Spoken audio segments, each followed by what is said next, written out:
วิธีให้กำลังใจทั้งที่เจ็บป่วยเป็นการเอาใจช่วยตัวเองให้หายโรคทียอมรับความจริงของปรับมุมมองหาข้อดีในเรื่องร้ายทันทีตั้งสติให้กลับมา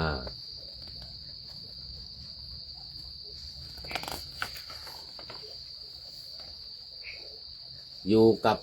ปัจจุบันมองหาฐาน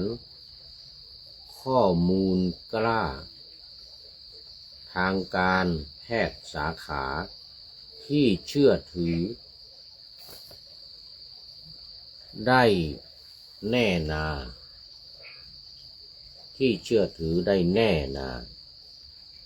ไม่จำเป็นต้องเข้มแข็งเต็มตลอดเวลาทัศนคติว่าสู้ทีละก้าวละทีเปลี่ยนมุมมองให้ดูเปลี่ยนมุมมองใหม่ดูการต่อสู้ให้ถ้วนทีรายล้อมด้วยคนที่ใช่และมีการเปิดใจขอความช่วยเหลือด่วนไม่ควรปล่อยโอกาสไปยาจริงคุณหมอให้ยาใจคุณต้องให้เองขอ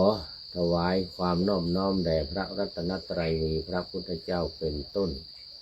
ขอถวายความเคารพพระมหาเถระพระเถรานุเถระเจ้าคณะพระสังฆาธิการทั่วโลกมีพระเดชพระคุณพระธรรมเสนาบดีเจ้าคณะภาค7วัดพระธาตุดอยสุเทพเป็นต้นและขออำนวยพรแด่ท่านผู้ฟังท่านผู้ชมสาธุชนพุทธบริษัททั้งหลายวันนี้รายการนาวาวังทองของวัดพระธาตุดอยสุเทพออกอากาศทางสถานีวิทยุพระพุทธศาสนาแห่งชาติและจริยธรรมวัดพระธาตุดอยสุเทพระบบ FM 96 เมกะเฮิรตซ์มีพ่อครูบรรลบนามวงพรหมเป็นผู้อำนวยการอาจารย์พระมหาประสิทธิ์ประสาธิโกเป็นหัวหน้าสถานีและอาตมาภาพพระครูปริยัติยานุศาสตร์เป็นผู้บรรยายเป็นประจำวันศุกร์เสาร์และอาทิตย์เวลา 7:30 นาทีถึง 8 นาฬิกาและเวลา3 ถึง 14 นาฬิกาภาคบ่ายเฉพาะวันจันทร์เฉพาะวันศุกร์และวันเสาร์ก็เป็น5 เวลา3 วันภาคเช้า3ภาคบ่าย2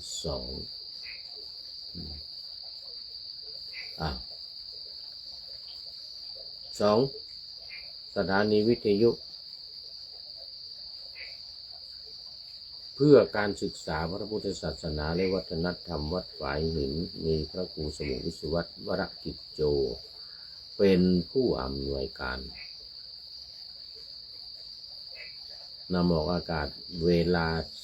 17 ถึง 18 นาฬิกา5 โมงเย็นของวันพุธวันพุธนี่5 โมงเย็นเวลา 14 ถึง 15 นาฬิกาวันศุกร์และวันเสาร์2 วันวันศุกร์และวันเสาร์และเวลา 15 ถึง 16 นาฬิกาบ่าย 3 ถึงบ่าย 4 โมงเย็นวันอาทิตย์4 วัน 4 เวลาของวัดฝายหินนี่ภาคบ่ายทั้งหมดวันนี้ก็บันทึกเสียงล่วงหน้ามา5 วัน ผ่านทางเฟซบุ๊กไลฟ์สวายเทพบุญเหมือนเดิมรายการนี้ก็จะนำไปออกอากาศเวลาวันที่23นู่น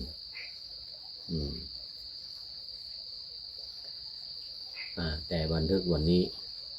ไว้ล่วงหน้าดังนั้นท่านผู้ฟังที่ฟัง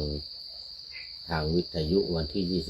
23ถ้าได้ยินเรื่องราวอะไรมันไม่ตรงกับเหตุการณ์ในวันที่23ก็ต้องขออภัยด้วยนะเพราะวันนี้มันกำลังวันที่19อยู่ วันที่19และเรื่องแรกที่จะนำเสนอก็คือขอประชาสัมพันธ์งานวันวิสาขบูชาหรือวิสาขรำลึกระลึกถึงวันวิสาขบูชาโดยทางวัดพระธาตุดอยสุเทพนี่ก็จัดงานใหญ่ทุกปีเรียกว่างานมโหฬารเลยทีเดียวงานใหญ่งานช้างงานช้างแล้วก็นี่ช้างจริงๆด้วยนะบางปีเนี่ยน้ำสงฆ์พระราชทานในต่างใส่บนหลังช้างจริงๆขึ้นมาเนี่ยนะจากข้างล่างขึ้นมาบนดอยสุเทพเนี่ยแต่เห็นว่าเจ้าหน้าที่ขี้เกียจโกยขี้ช้างทำความสะอาดถนน ช้างขี้เต็มถนน ต้องทำความสะอาดขี้ช้างเหมือนกันนะ ก็เลยเอาช้างปลอมช้างสารคือเอาไม้มาสารนี่นะเป็นช้างตอนนี้ขอต้อนรับพระเดชพระคุณหลวงพ่อสุทธิสงึมรำจากจังหวัดบุรีรัมย์และพลตรีนเรศจิตรักแน่ๆมาแล้ว พลตรีนเรศจิตรักมาแล้วกราบนมัสการครับหลวงพ่อนะคำนี้เดี๋ยวค่ำนี้มาอาทิกันลยานัง ทั้งสองหลวงพ่อสุทธิสงึมรำด้วยแล้วก็ท่านนายพลนเรศจิตรักด้วยเป็นอาทิกัลยานังมีความงามในเบื้องต้น มาแต่หัวรุ่งไก่ไม่ทันโหสุริโยยังไม่จับขอบฟ้าปะหน้าธรรมะยังไม่เสร็จยังไม่ได้เข้าเนื้อหาธรรมะวันนี้กำลังประชาสัมพันธ์งานวัดพระธาตุวสุเทพ โอ้โมทนาเป็นอย่างยิ่งนี่นะมีความงามในเบื้องต้นแล้วมีศีลบริสุทธิ์ศีลสะอาดสดใสโอ้โมทนาทั้งสองท่านทั้งหลวงพ่อสุทธิสงึมรำแล้วก็ท่านนายพลนเรศจิตรักไว้ณที่นี้เป็นอย่างยิ่ง แล้วก็จั่วหัวข้อคิดของท่านนายพลนเรศจิตรักด้วยวันนี้โอ้สุดยอดเลยให้ข้อคิดในเรื่องอะไรเนี่ยกำลังใจให้กำลังใจแก่ตัวเองขณะที่เจ็บป่วยสุดยอดเลยสุดยอดนี่ต้องให้กำลังใจตัวเองไอ้ยาจริงคุณหมอให้นี่นะยาใจคุณต้องให้ตัวเอง สุดยอดในบน ยาจริงนี่คุณหมอให้ยาใจนี่ให้ทุกคนต้องให้ตัวเองให้กำลังใจแก่ตัวเองนี่นะให้กำลังใจแก่ตัวเองอ้าวเดี๋ยวนี่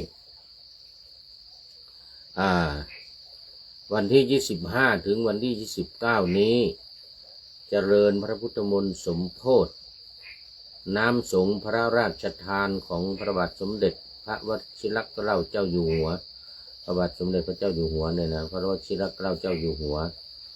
5 วันวันที่25ถึงวันที่29เจริญพุทธมนต์บนวัดพระธาตุดอยสุเทพบนวิหารหลวง 9:30 นาทีโดยพระสงฆ์ทรงสมณศักดิ์มีพัดยศมาด้วยทุกรูปเพราะว่าจะต้องถวายอดิเรกแด่พระบาทสมเด็จพระเจ้าอยู่หัวก็เป็นน้ำสงฆ์พระราชทานวันละ10 รูปของทางสำนักพระราชวังนี้เขาไม่เอา9 รูปเหมือนทั่วไปเหมือนเรานะทั่วไปนี่เราจะเดินพุทธมนต์นี่จะ9 รูปใช่ไหมท่านนายพลเรา9 รูปแต่ว่าทางสำนักพระราชวังนี่10 รูปหมดทั้งมงคลอวมงคลขาวดำก็10 รูปงานมงคลก็10 รูปเจริญพุทธมนต์ก็10 รูป เป็นมติของทางสำนักพระราชวัง ถ้ามีเหตุผลยังไงท่านนายพลคงจะอธิบายได้ทำไมต้อง10 รูปเจริญพุทธมนต์เนี่ยไม่ใช่สวดธรรมนิยามหรือไอ้มาติกาบางสุกุลเนี่ยทำไมมัน10 รูปปกติเจริญพุทธมนต์ต้อง9 รูปแต่นี่สำนักพระราชวังงานของสำนักพระราชวังต้อง10 รูปนะแล้วก็เชิญชวนญาติโยมมาเป็นเจ้าภาพวันแรกก็ท่านผู้ว่าราชการจังหวัดเชียงใหม่เป็นเจ้าภาพเจริญพุทธมนต์นี่นะแล้ววันต่อไปก็เชิญชวนญาติโยมใครจัดว่าร่วมเป็นเจ้าภาพก็ติดต่อมาทางวัดพระธาตุดอยสุเทพรวมกันก็ได้หลายเจ้าภาพก็ได้เนี่ยหลายเจ้าภาพก็ได้วันละ2-3 เจ้าภาพก็ได้มาร่วมกันเพราะว่านิมนต์พระสงฆ์ทรงสมณศักดิ์มาในจังหวัดเชียงใหม่ก็มีรู้สึกวันสุดท้ายรู้สึกจะทางกรุงเทพด้วยนะกรุงเทพด้วยเจริญพระพุทธมนต์นี่นะ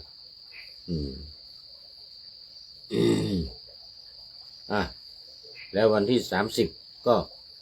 เตียวขึ้นดอยเนอะไหว้สาปารมีพระบรมธาตุดอยสุเทพนะตามประเพณี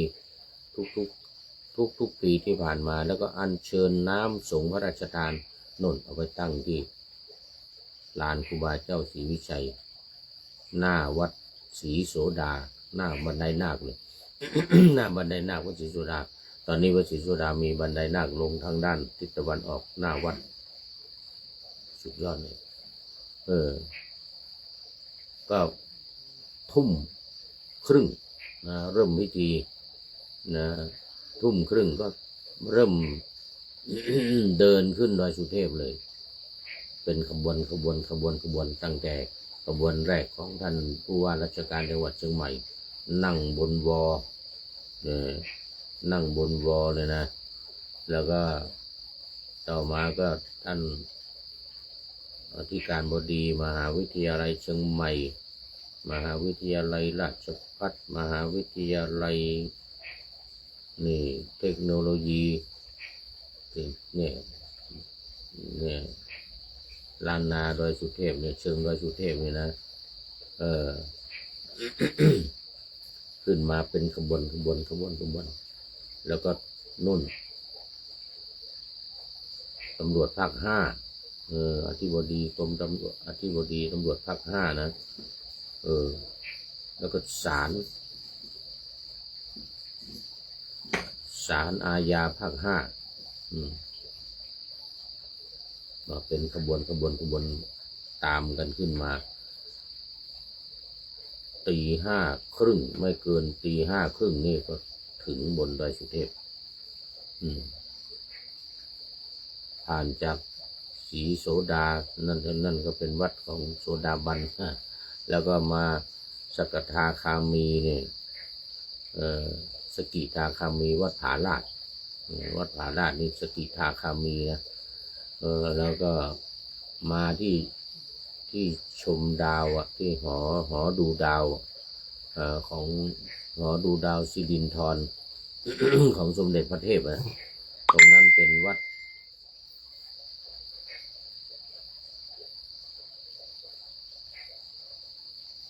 อนาคามีอนาคามีอยู่ที่ไฟป่าอยู่ที่หลังไฟป่านี่นะวัดอนาคามีที่จุดไฟป่าอยู่เนี่ยอนาคามีแล้วก็บนดอยสุเทพก็เป็นอรหันต์อรหัตผลวันที่30แล้ว31ตอนเช้าก็มาถึงตี 5ตี 5มาถึงละ6 โมงครึ่งก็เริ่มทำพิธีตักบาตรพระสงฆ์500 รูปเสร็จแล้วก็ส่งน้ำพระบรมธาตุดอยสุเทพภาคบ่าย ท่านผู้ว่าราชการจังหวัดเชียงใหม่ก็มาเป็นประธานหรือผู้แทนมาเป็นประธาน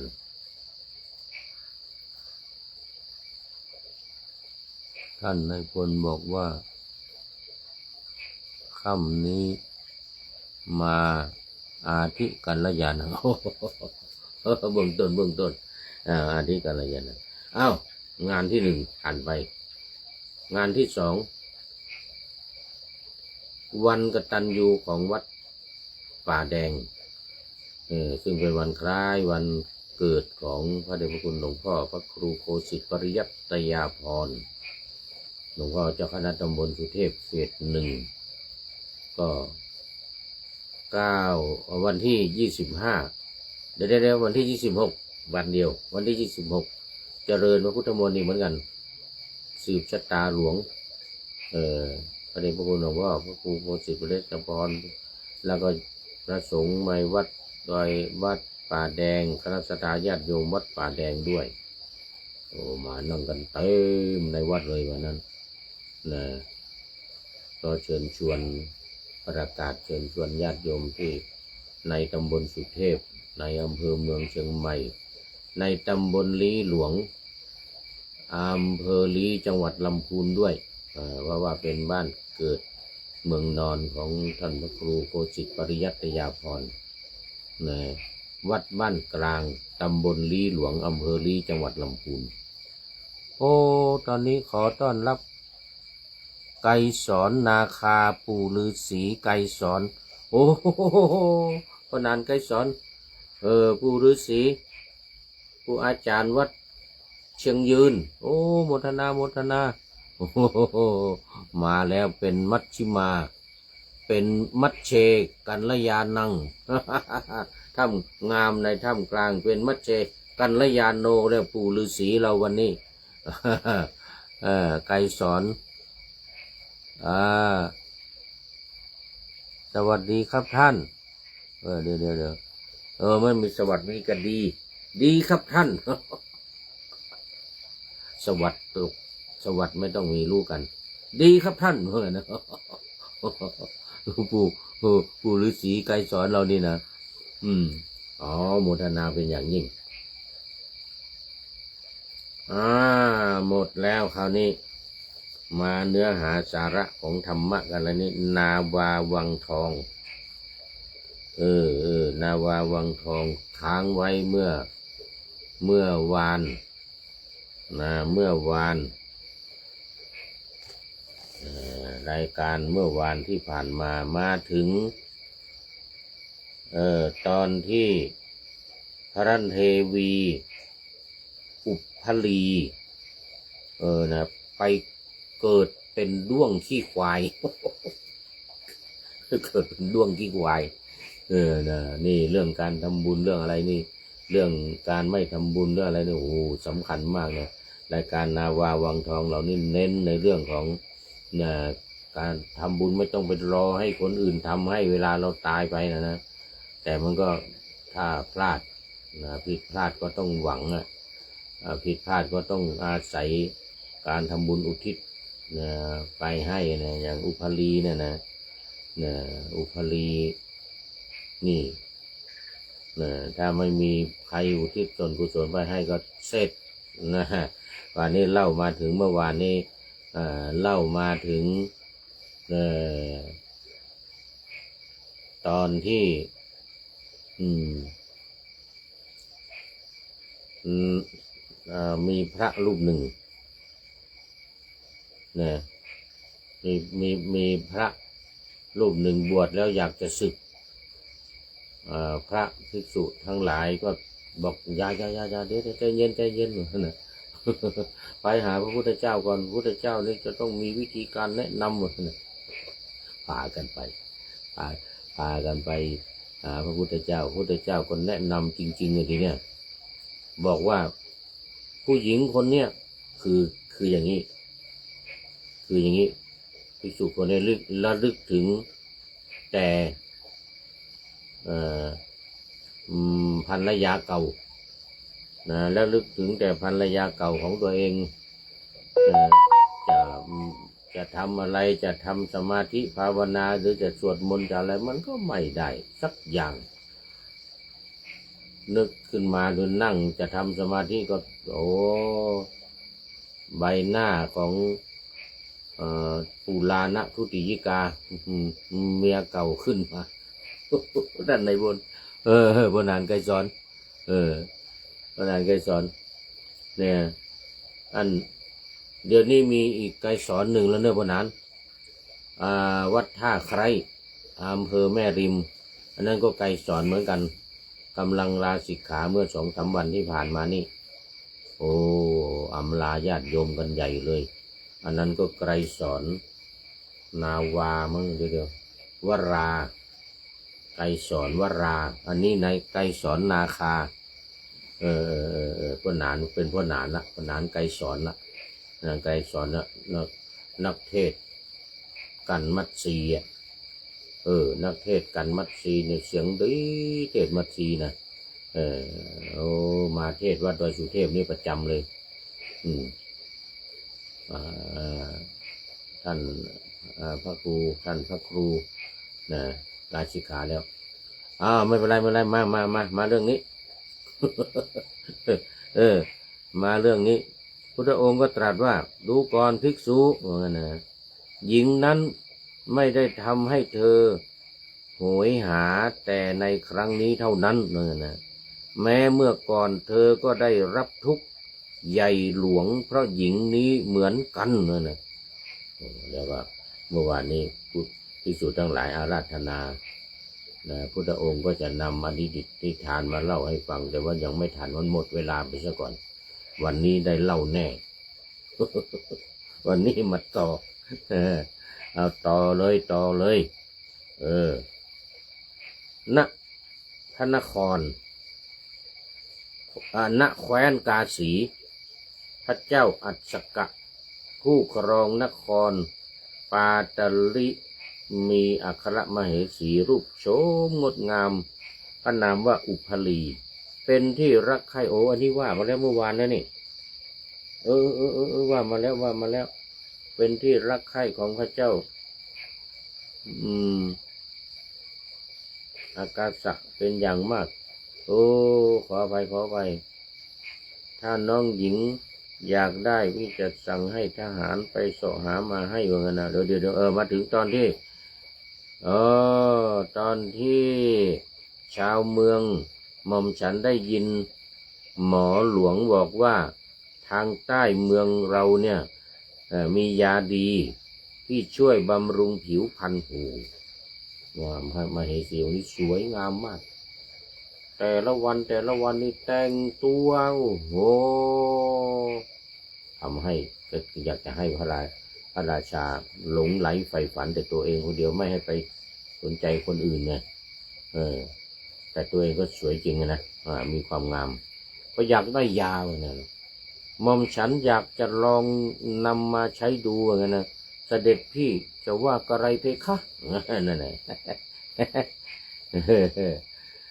โอ้พระเจ้าอัศกะนี่ก็หลงรักนางอยู่แล้วได้ยินอย่างนั้นก็บอกว่าถ้าน้องหญิงอยากได้เนี่ยมาเล่าต่อแล้ววันนี้มาเล่าต่อถ้าน้องหญิงอยากได้พี่จะสั่งให้ทหารไปเสาะหามาให้ว่างั้นนะจะอยู่ที่ไหนไกลขนาดไหนก็ไปว่านะขึ้นดอยห้วยภูเขาก็จะไป อะไรก็ตามนะ ที่น้องหญิงต้องการพี่จะหามาให้เจ้าว่าอย่างนั้นนะโอ้โหหม่อมฉันก็ทำเพื่อให้เสด็จพี่พอพระทัยเพคะว่างั้นนะเจ้าค่ะว่างั้นนะถ้าเกิดวันหนึ่งหม่อมฉันไม่สวยเสด็จพี่ก็คงไม่พอใจว่างั้นนะโอ้คงไม่พอใจว่างั้นอย่าพูดอย่างนั้นอย่าพูดอย่างนั้นอย่าพูดอย่างนั้นสิจ้าเป็นไปไม่ได้ว่างั้นนะอย่าพูดอย่างนั้นสิจ้าอย่างเจ้านะเหรอจะมีวันไม่สวยไม่มีหรอกนั่นแน่ปากหวานซะด้วยพระเจ้าอัศกานี่นะไม่ว่าพระนางอุพลีจะต้องการยาวิเศษใดๆมาบำรุงรูปโฉมให้งดงามหรือแม้จะต้องใช้วิธีใดๆก็ตามพระราชาก็ทรงยอมรับของความปรารถนาสนองความปรารถนาของพระนางทั้งสิ้นโอ้โหเรียกว่าหลงไหลใฝ่ฝันแบบไม่ลืมหูลืมตาเลยทีเดียวนะพระราชาองค์นี้นะวันหนึ่งพระนางอุพลีสิ้นพระชนม์ลงอย่างไม่รู้สาเหตุโอ้โหเอาละ สิ้นพระชนม์แล้วทีนี้พระราชาตกพระทัยโอ้โหอย่างยิ่งโอ้โห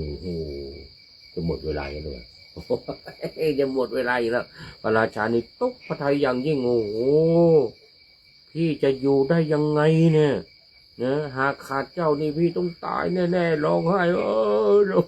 พระราชาร้องไห้ทรงพระกันแสงทรงพระกันแสงโอ้จะต้องไงจะตายแล้วเนี่ยนะท่านนายพลราชานี่นะพระเจ้าอัศกะทรงให้สร้างโลงแก้วใส่พระศพของพระนางอุพรีซึ่งหล่อน้ำมันไว้แล้วยกไปตั้งข้างแท่นบรรทมทรงอดพระกรยาหารคร่ำครวญกันแสงถึงพระนางด้วยปริเวทนาการไม่เป็นอันทำสิ่งใดโอ้ยหลงไงด้วยนางอุพรีตายแล้วนางอุพรีไม่ทำสิ่งใดพี่คิดถึงเจ้าอุพรีไม่น่าจากพี่ไปเลยไม่มีเจ้าแล้วพี่จะมีจิตใจทำยังไงวะเนี่ยจะทำงานทำการอะไรจะออกท้องพระโรงก็ไม่ได้นึกถึงแต่เจ้าว่างั้นนะแม่พระราชบิดาพระราชมารดาพระญาติพร้อมด้วยอำมาตย์และพระราชบริพารทั้งหลายจะปลอบอย่างไรก็ไม่สามารถให้พระองค์สร้างไม่ใช่สร้างโศกได้โอ้โหเงียบทรงโศกเศร้าเสียพระทัยเป็นอย่างยิ่งเจ้าอย่าโศกเศร้าเสียใจไปเลยยังไงนางก็จากเจ้าไปแล้วหักห้ามใจไว้บ้างเถอะลูกว่านะพระราชบิดาว่า เลิกโศกเศร้าได้แล้วเจ้าควรจะห่วงงานบ้านงานเมืองบ้างนะว่างั้นนะพระราชานี่ก็บอกว่าหม่อมฉันยังทำใจไม่ได้เลยเสด็จพ่อเสด็จแม่หม่อมฉันไม่มีจิตใจที่จะทำอะไรได้ว่างั้นนะพระเจ้าอัศกะทรงเศร้าโศกถึงพระนางอุพลีอยู่เช่นนั้นล่วงไปถึง7 วันทำไมต้องจากพี่ไปด้วยเจ้าไม่ต้องจากพี่ไป พี่รักเจ้ามากแค่ไหนเจ้าก็รู้นะต่อไปจะเป็นยังไงต่อจากนี้จะเป็นยังไงก็เอาไว้วันพรุ่งนี้วันนี้หมดเวลาซะแล้ว นางอุพลีเนี่ยนะหมดเวลาซะแล้วว่าเอาไว้ก่อนใครเป็นท่านสุดท้ายวันนี้โอ้ปู่ฤาษีไกรสอนเป็นท่านสุดท้ายในวันนี้มาหลังมาเป็นปริโยสานกัลยาณังเป็นผู้ที่มาในที่สุดมีความงามในที่สุดวันนี้โอ้โมทนาเป็นอย่างยิ่งกับปู่ไกรสอนนาคาแล้วก็ ท่านนายพลตรีนเรศจิตรักนะไว้เป็นอย่างยิ่งเดี๋ยวสุดท้ายข้อคิดท้ายรายการในวันนี้ท่านนายพลให้ข้อคิดมาว่าวิธีให้กำลังใจทั้งที่เจ็บป่วยเป็นการเอาใจช่วยตัวเองให้หายโรคที1. ยอมรับความจริงของปรับมุมมอง 2. หาข้อดีนะปรับมุมมองข้อ 2เป็นหาข้อดีนะยอมรับความจริงของปรับมุมมองหาข้อดีในเรื่องร้ายทันทีต่อไปข้อ 3ตั้งสติให้กลับมาอยู่กับปัจจุบันต่อไปข้อ 4มองหาฐานข้อมูลกล้าทางการแพทย์สาขาที่เชื่อถือได้แน่นาได้แน่นอนคือได้แน่นอนได้แน่นา 6. ทัศนะเดี๋ยวข้อ 5ก่อนข้อ 5ไม่จำเป็นต้องเข้มแข็งเต็มตลอดเวลาไม่จำเป็นต้องเข้มแข็งตลอดเวลาเหมือนกันนะข้อ 6ทัศนคติว่าสู้ทีละ9 นาทีสู้ทีละ9 ทีละที7เปลี่ยนมุมมองใหม่ดูการต่อสู้ให้ท่วนทีข้อ 8รายล้อมด้วยคนที่ใช่และมีการเปิดใจขอความช่วยเหลือด่วนไม่ควรปล่อยโอกาสไปยาจริงคุณหมอให้ยาใจคุณต้องให้เองสุดยอดวันนี้ขอโมทนาขอบคุณท่านนายพลนเรศจิตรักเป็นอย่างยิ่งที่ได้ให้ข้อคิดนี้มาเรื่องให้กำลังใจตัวเองเนี่ยเวลาเจ็บป่วย เนี่ยเดี๋ยวรายการอะไรวะเนี่ยขอนำนาวาวังทองไปก่อนแล้วจะย้อนมาใหม่ในวันหน้าคือวันพุธศุกร์เสาร์อาทิตย์ตามตารางเวลาที่วางอยู่ข้างในเป็นธรรมะจากพระราชวังเป็นนาวาโด่งดังสว่างไสวเป็นทองคำล้ำค่ากว่าสิ่งใดชุบชีวิตจิตใจให้ใสงามขอเชิญท่านทั้งหลายนำไปท่องตามคุณของพระรัตนสามพุทโธเมนาโถธัมโมตามสังโฆเมนาโถยามภาวนาว่าบ่อยๆซ้ำๆจำในจิตจนมันติดในใจไม่หายหน้า